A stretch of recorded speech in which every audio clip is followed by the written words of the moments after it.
Good afternoon. जैसा कि इसे पहले हम लोगों ने जो वीडियो देखा उसमें वर्ब के बेसिक के बारे में बताया था। वर्ब का बेसिक इंट्रोडक्शन मैंने दिया था। वर्ब क्या है, कैसे काम करता है, वर्ब का इंट्रोडक्शन क्या है। क्योंकि बहुत सारे स्टूडेंट्स को ये समझ में आता है कि वर्ब सिर्फ क्रिया के बारे में बताते हैं। यानी मैंने आपको उस पिछले वाले वीडियो में बताया था कि वर्ब क्या है। वर्ब एक्शन, केवल एक्शन की बात नहीं करता है, बल्कि verb action, state and position, ये तीनों चीज की बात करता है। राइट, उसका मैंने बेसिक इंट्रोडक्शन दिया था। उसके बाद मैंने बाद में बताया था वर्ब कैसे दो भागों में बढ़ते हैं, यानी there are two kinds of verbs. Verb के दो प्रकार होते हैं। राइट, पहला main verb, second helping verb. Main verb के एक और नाम होते हैं प्रिंसिपल वर्ब। राइट, इसके एक और नाम होते हैं लेक्सिकल वर्ब, एक और नाम होता है प्राइम एवं ordinary verb. Verb, main verb को 5 नामों से जाना जाता है। Right, clear. इसके टोटल इंट्रोडक्शन मैंने बताया था, ये कैसे काम करता है वाक्य में, ये सारे बताया था। एक बार मैं जल्दी से बता दे रहा हूं कि मेन वर्ब वैसे उसे कहते हैं जिस वर्ब का अपना अर्थ हो और वाक्य को पूरा कर देता हो।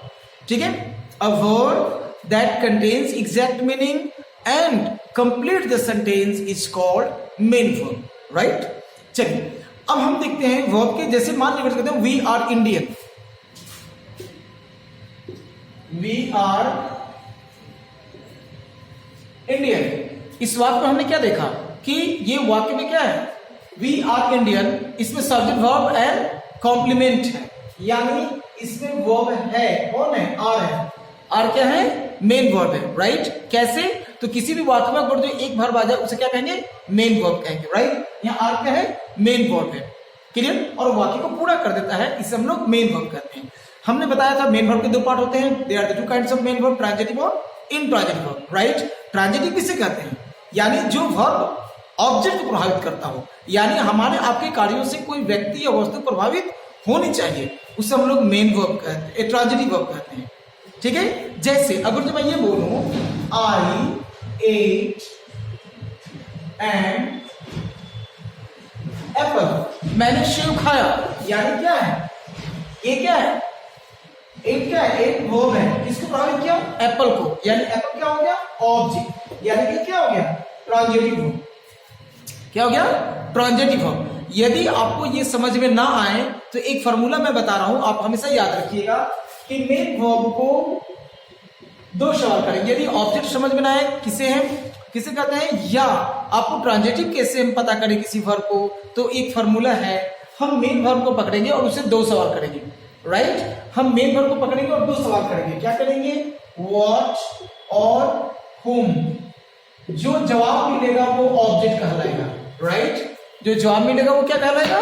ऑब्जेक्ट कहलाएगा। ठीक है, अगर तो मैंने बोला आई एट एन एप्पल, यानी मैंने एक सेब खाया, इसमें सेब यानी एट से सवाल पूछेंगे व्हाट एंड whom। मैंने खाया तो क्या खाया? मैंने खाया तो क्या खाया? क्या खाया? सेब खाया। तो जवाब क्या मिल रहा है? सेब। खाया तो क्या? सेब। सेब क्या हो गया? ऑब्जेक्ट। तो खाने का प्रभाव किसे पड़ा? एप्पल पे। एप्पल क्या खाना क्या हो गया? Transitive verb. क्लियर, इस प्रकार से मैंने मेन वर्ब को सारी चीजें बताया था। इंट्रांजिटिव वर्ब जो क्रिया से कोई अन्य व्यक्ति या वस्तु प्रभावित न हो। जैसे मैं खड़ा हूं, I am standing, I am standing, यानी इस क्रिया से कोई व्यक्ति या वस्तु अन्य प्रभावित नहीं हो रही, बल्कि करने वाला डूअर ही प्रभावित हो रहा है, यानी डूअर ही प्रभावित हो रहा है। इससे हम लोग क्या कहेंगे? Intransitive verb. Right, clear. Chunam goes to market, अगर बोल दिया चूनम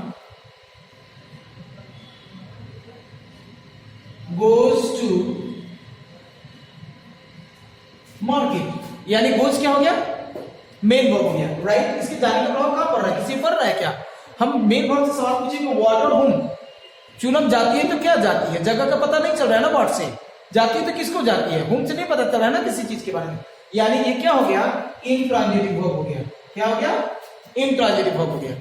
क्लियर, चलिए हम जल्दी से आते हैं। ट्रांजिटिव के दो पार्ट होते हैं, ये भी मैं बता चुका हूं। राइट, मोनो ट्रांजिटिव और डाई ट्रांजिटिव।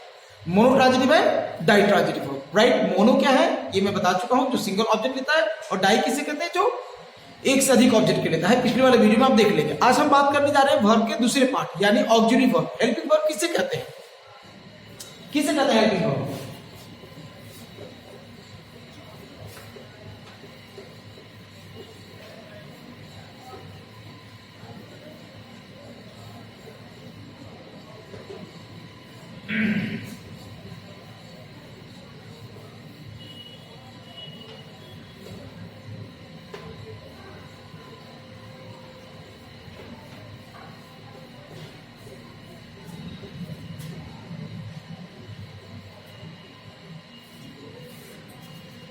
यानी किसे कहते हैं मेन हेल्पिंग वर्ब? यानी वैसा वर्ब जो मेन वर्ब की मदद करता हो। जैसे एक बार फिर सुनिए, है ना, हेल्पिंग, हेल्पिंग प्लस वर्ब। जरा गौर से समझिएगा, हेल्पिंग वर्ब किसे कहते हैं? रटना नहीं है, हमको टेक्निक समझना है, हमें टेक्निक समझना है। हेल्पिंग वर्ब किसे कहते हैं? बहुत सारे लोग क्या सोचते हैं, ही इज ए बॉय। बहुत सारे बच्चे क्या बोल देते हैं कि हेल्पिंग वर्ब इसमें इज है। इज कैसे है हेल्पिंग वर्ब है भाई?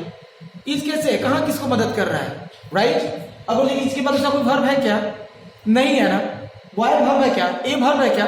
तो जब किसी वाक्य में एक ही वर्ब आ जाए, वर्ब क्या कहलाएगा? मेन वर्ब कहलाएगा। तो इज को लोग बिना जाने समझे क्या बोल देते हैं, ये हेल्पिंग वर्ब है। हेल्पिंग वर्ब नहीं है। राइट? यहां आपको देखना होगा कि वर्ब, हेल्पिंग वर्ब यानी हेल्प क्या करेगा? दूसरे वर्ब की करेगा, यानी कि इसको एक और वर्ब चाहिए तब ना जिसको मदद करेगा, तब तो कहलाएगा ना हेल्पिंग वर्ब। यानी इस वाक्य में इज के बाद दूसरा कोई वर्ब आया नहीं, तो इज कैसे हेल्पिंग वर्ब कहलाएगा? तो हमको क्या कहना है कि वैसे वर्ब जो अपने बाद आने वाले मेन वर्ब की मदद करता हो, उसे हेल्पिंग वर्ब कहते हैं। क्लियर? जैसे अब जो कहते हैं he is going to class, he is going to class. इस वाक्य में देखिए तो इज क्या है? इकलौता वर्ब है क्या? नहीं। क्या है? गोइंग भी एक वर्ब है। तो जब दो वर्ब आ जाए तो एक वर्ब क्या कहलाएगा? ये किसको? गोइंग को मदद कर रहा है ना, इज गोइंग को मदद कर रहा है ना। राइट? तो इज क्या हो गया? हेल्पिंग वर्ब हो गया। इज हेल्पिंग वर्ब हो गया। कैसे? अब देखिए यहां इज ने किसको? गोइंग को मदद किया ना, तो इज क्या हो गया? Helping verb. कैसे? क्योंकि गो को गोइंग बदला, यानी कि मेन वर्ब को बदलने का काम किया। कौन? Helping verb is. यानी इज जो है ना हेल्पिंग वर्ब है। हेल्पिंग वर्ब मेन वर्ब को मदद करता है, यानी उसके अर्थ को भी बदलता है और उसके रूप को भी बदल देता है। जैसे अगर जो मैं यहां पर हैज कर दूं तो क्या गोइंग होगा क्या? क्या हैज के बाद गोइंग होगा क्या? नहीं ना। यहां हैज के बाद क्या होगा? गॉन होगा। Gone, he has gone to class, he has gone to class. अगर जो मैं यहां पर हैज को हटा के यहां पे मैं विल कर दूं, विल, तो he will go to class, he will go to class. यानी यहां पर क्या हो जाएगा? गो हो जाएगा। यानी गो किसके चलते आया? सब्जेक्ट के चलते क्या ना, किसके चलते आया? विल, यानी ऑक्सिलरी वर्ब के चलते आया। यानी गॉन, गोइंग, गो, यानी ये किसके चलते आ रहा है? किससे प्रभावित हो रहा है? यानी मेन ऑक्सिलरी वर्ब से। किससे हो रहा है? ऑक्सिलरी वर्ब से। यानी ऑक्सिलरी वर्ब जो है मेन वर्ब को मदद करता है उसके रूप एवं अर्थ को बदलने में, यानी बनाने। यानी हमने क्या देखा? हेल्पिंग वर्ब हमेशा मेन वर्ब की सहायता करते हैं। राइट? इससे हम लोग हेल्पिंग वर्ब कहते हैं। कोई दिक्कत? चलिए नेक्स्ट, अब हम हेल्पिंग वर्ब को कितने पार्ट होते हैं?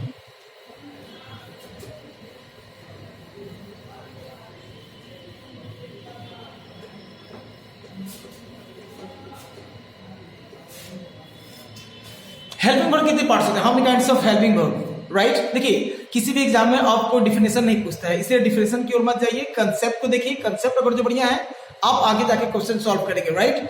तो हमें डिफिनेशन की ओर नहीं जाना है। राइट? समझिए है ना, हेल्पिंग वर्ब कितने प्रकार के होते हैं? Right? There are two kinds of helping verb. There are two kinds of helping verb. पहला कौन? प्राइमरी वर्ब,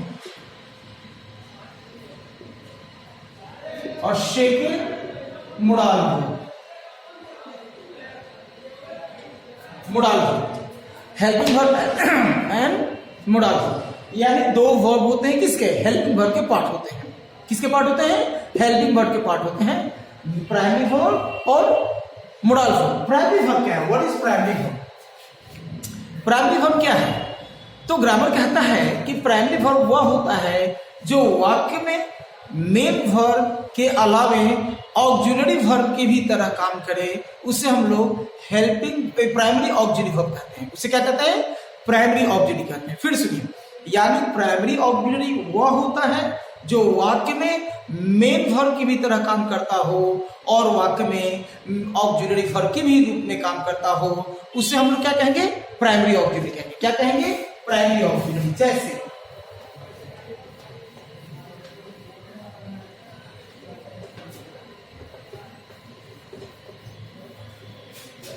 जैसे अगर तो मैं कहता हूं I am a boy, I am a boy, इस वाक्य में एम क्या है?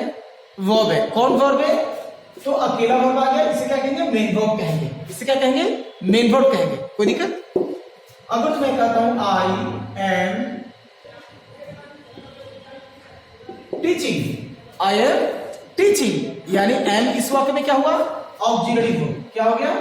Auxiliary verb. किसको मदद कर रहा है? मेन वर्ब को। देखिए तो ऊपर वाले वाक्य में एम क्या हो गया? Main verb. और नीचे क्या हो गया? आई एम टीचिंग में एम क्या हो गया? हेल्पिंग वर्ब, क्योंकि टीचिंग को मदद कर रहा है। तो इससे हम प्राइमरी वर्ब कर सकते हैं। क्यों? क्योंकि कभी ये मेन वर्ब बन जा रहा है और कभी हेल्पिंग वर्ब बन जा रहा है। इस प्रोसेस को बताने वाले को हम लोग प्राइमरी वर्ब कहते हैं। जैसे एक और एग्जांपल लेके देखते हैं। He has a car. He has a car. इस वाक्य में क्या है? हैज क्या है? मेन वर्ब है, राइट? क्योंकि इकलौता वर्ब जब आता है वो मेन वर्ब कहलाता है, राइट? अगर तो मैं ये बोलूं he has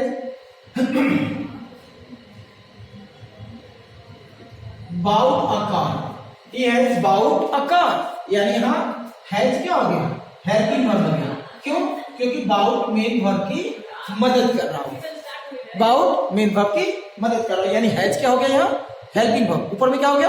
मेन वर्ब। तो इस प्रोसेस को हम लोग प्राइमरी वर्ब कहते हैं। क्या कहते हैं? प्राइमरी वर्ब कहते हैं। क्लियर है? प्राइमरी वर्ब के 3 पार्ट में बांटे गए हैं।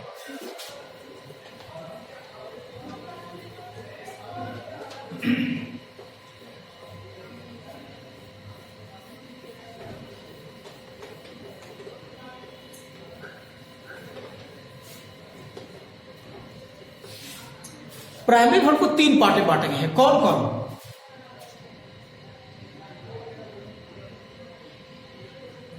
Verb to B.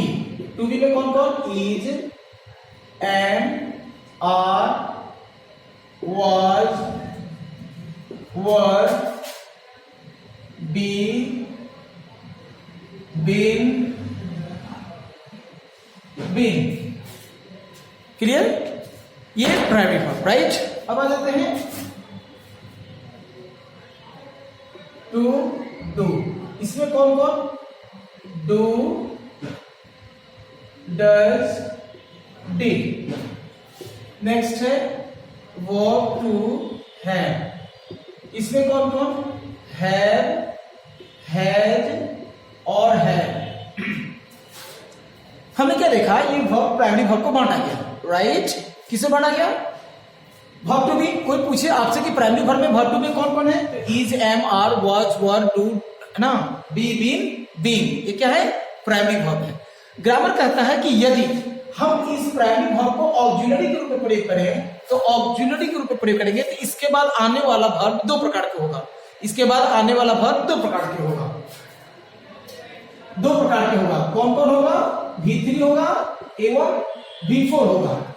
V4 होगा एवं V3 होगा। फिर सुनिए, यदि बी ग्रुप का प्रयोग हम ऑक्सिलरी के रूप में प्रयोग करें तो इसके बाद आने वाला वर्ब 2 प्रकार के होंगे।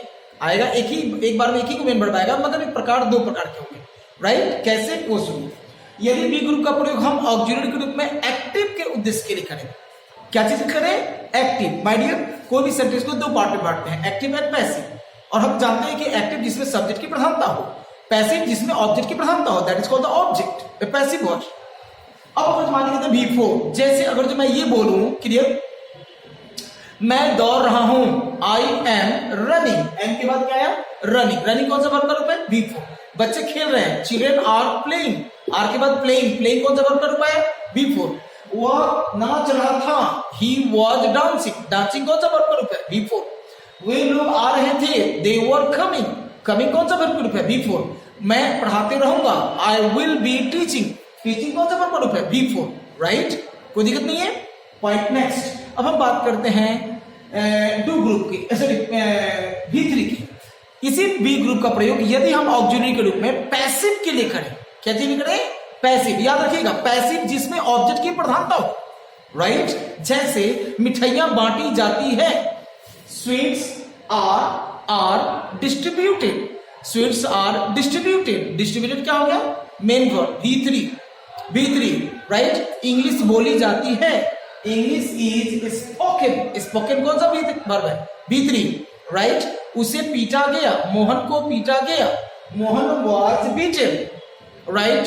चूनम को फर्स्ट प्राइज दिया जाएगा, Chunam will be given first prize.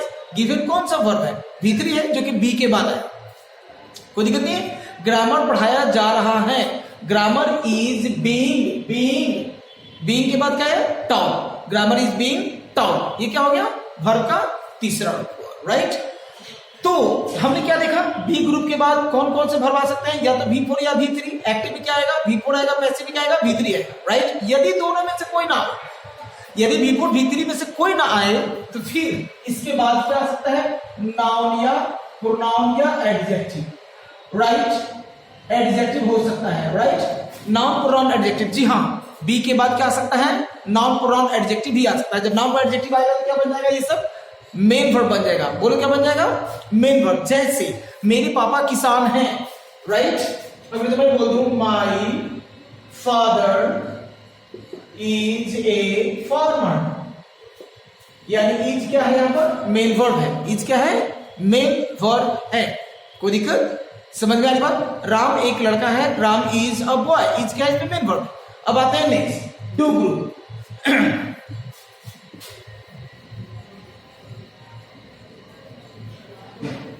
Clear है? समझेंगे? डू ग्रुप के बाद यदि डू ग्रुप का प्रयोग ऑक्सिलरी ग्रुप में करें, इसके बाद आने वाला मेन वर्ब सिर्फ V1 होगा। डू ग्रुप का प्रयोग यदि ऑक्सिलरी ग्रुप में प्रयोग करें, तो इसके बाद आने वाला मेन वर्ब सिर्फ और सिर्फ V1 होगा। क्या होगा? सिर्फ V1 होगा। जैसे I do not tell a lie, मैं झूठ नहीं बोलता हूं। डू के बाद क्या आया? लाई। टेल, टेल क्या आया? वर्ब का पहला रूप, राइट? वह नहीं पढ़ता है, he does not read. Does क्या है? Auxiliary verb. इसके बाद क्या आया? रीड क्या है? V1 के रूप में आया। समझ में आ रही बात? इससे हम लोग V1 के रूप में आया। अगर जो वर्ब ना आए तो इसके बाद फिर नाउन या प्रोनाउन आएगा या एडजेक्टिव आएगा, तो फिर ये ऑब्जेक्ट कहलाएगा। जैसे मैं जॉब करता हूं, आई डू अ जॉब। यहां डू क्या हो गया? मेन वर्ब हो गया। वह कुछ करती है, शी डज समथिंग, यानी डज क्या हो गया? मेन वर्ब हो गया। क्लियर है? अब आते हैं हैव ग्रुप। हैव ग्रुप पे कौन कौन? हैव ग्रुप में कौन कौन? तो हैव हैज हैड। गौर से सुनेंगे, हैव हैज हैड तो कौन होगा? अगर जो हैव ग्रुप का प्रयोग ऑक्सिलरी ग्रुप में यूज करें, तो इसके बाद आने वाला मेन वर्ब सिर्फ V3 होगा, सिर्फ V3 होगा। जैसे मैं खा चुका हूं, आई हैव ईटन। यहां हैव के बाद देखिए तो ईटन कौन सा वर्ब का रूप आया? V3 आया कि नहीं? वह जा चुका है, ही हैज गॉन। गॉन कौन सा वर्ब का रूप आया? V3 आया, राइट? तो इसे हम लोग क्या कहेंगे? राइट? V3। ये हैज क्या हो गया? ऑक्सिलरी वर्ब हो गया। क्लियर है? यदि ऑक्सिलरी इसके बाद वर्ब ना आए, तो इसके बाद फिर क्या आएगा? नाउन या प्रोनाउन या एडजेक्टिव आ सकता है। नाउन प्रोनाउन एडजेक्टिव आ सकता है, कोई दिक्कत नहीं है। जैसे मेरे पास एक मार्कर है, I have a marker. Have के बाद मार्कर आ गया तो हैव मेन वर्ब हो गया। उसके पास एक कार है, ही हैज अ कार, यानी उसके पास कार सॉरी उसके पास एक कार है, तो ही हैज अ कार बोल सकते हैं। तो यह हैज क्या हो गया? मेन वर्ब हो गया। आज इतना ही है। मैं अगले वीडियो में फिर आपके सामने, समय कम है, फिर अगले वीडियो में आपके सामने आगे वर्ब ऑक्सिलरी का ही मोडल वर्ब का हम परिचय देंगे, जो आपने पहली बार सुना होगा और आगे अच्छा से आप ज्ञान भी मिलेगा, राइट? जो मैंने आपको बताया कैसा लगा आप जरूर अपने कमेंट में मुझे बताएं। फिर मिलते हैं अगले वीडियो में, ठीक है? और कमेंट करना ना भूलें और प्लीज लाइक और सब्सक्राइब भी कर दें। Thank you, bye.